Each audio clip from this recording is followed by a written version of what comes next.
Hello and welcome to Living by Design, where we work where we are with what we have. In the previous video, we had a look at what blood pressure is, and now we're going to look at the abnormalities that can occur in the body, and we'll focus on low blood pressure. Blood pressure is the pressure exerted in the arteries when the heart contracts.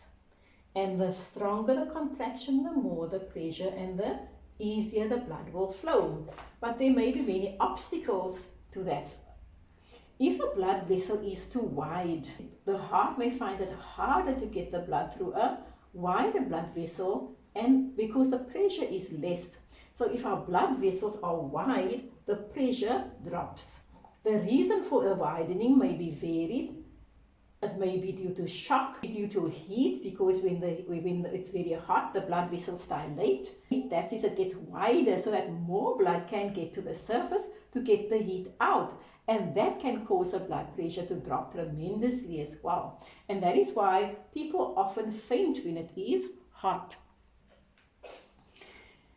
Other reasons for low blood pressure can vary from hormonal imbalances and maybe diet, etc. Quite often, if we have too little protein in the diet, the blood pressure may be low as well. The reason that low blood pressure is very dangerous is that the blood has to reach the head, and it's pumping against gravity, and it has to be pushed up to the head. And if the brain doesn't receive blood quickly enough, it will cut out. The pressure in the blood vessels need to be well maintained all the time so that the brain can get oxygen at all times. How do we remedy low blood pressure? We said that it could be a lack of protein in the blood. Now, protein has the ability to draw water.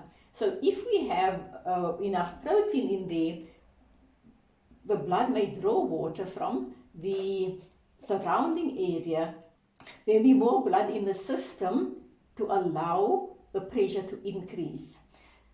Other solids also, like salt for example, we know that when it is cold, when it's moist outside, the salt doesn't run because it is very moist, it clings together.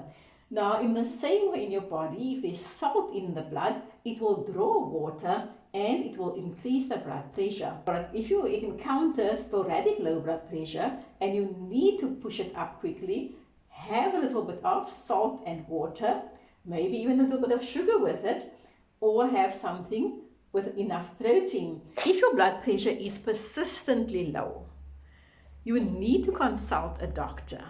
There are reasons for that. Particularly if it's hormonally induced, you need to get treatment for that. There are methods of doing it naturally. So if you maintain a healthy diet with a balance in protein and salt, do not steer clear from the salt, because that helps to keep your blood pressure, and that salt also is required for your nervous system. You may get in salt from other sources as well, but add a little bit of salt if you feel you need to do it. When your body craves salt, have a salty chip, have something salty, because your body asks for what it wants. If we've had an injury and we lose a lot of blood, that will cause also the blood pressure to drop tremendously, and that can be fatal. We know that. Other reasons for having too little fluid in the blood is if we perspire too much.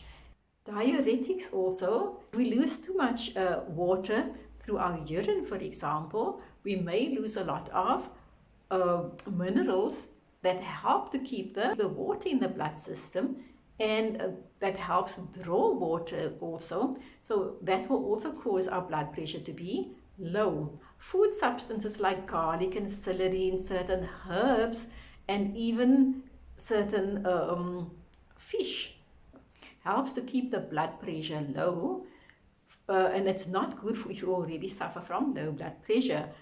I, for example, do have a tendency to have very low blood pressures, and I avoid things like garlic in excess. I love garlic, but I avoid it at certain times. Celery and many other substances Or even tuna, for example, I've discovered that it lowers my blood pressure. Although I love it, I use it, I eat it very, very seldomly and enjoy it when I do, but only when I know I am not going to be at a risk outside. I hope this will help you. Stay healthy, listen to your body, feed your body what it asks for in moderation, obviously, and stay healthy. Keep that heart health strong. Thank you for watching.